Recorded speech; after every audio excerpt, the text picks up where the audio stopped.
بسم الله الرحمن الرحيم. الحاقة. ما الحاقة؟ وما أدراك ما الحاقة؟ كذبت ثمود وعاد بالقارعة. فأما ثمود فأهلكوا بالطاغية، وأما عاد فأهلكوا بريح صرصر عاتية سخرها عليهم 7 ليال و8 أيام حسوما فترى القوم فيها صرعى كأنهم أعجاز نخل خاوية فهل ترى لهم من باقية. وجاء فرعون ومن قبله والمؤتفكات بالخاطئة فعصوا رسول ربهم فأخذهم أخذة رابية. إنا لما طغى الماء حملناكم في الجارية لنجعلها لكم تذكرة وتعيها أذن واعية.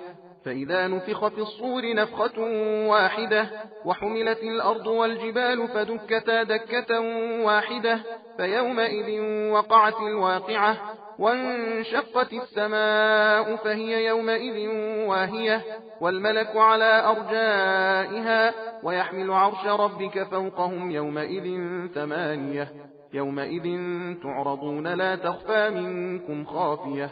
فأما من أوتي كتابه بيمينه فيقول هاؤم اقرءوا كتابيه إني ظننت أني ملاق حسابيه فهو في عيشة راضية في جنة عالية قطوفها دانية كلوا واشربوا هنيئا بما أسلفتم في الأيام الخالية.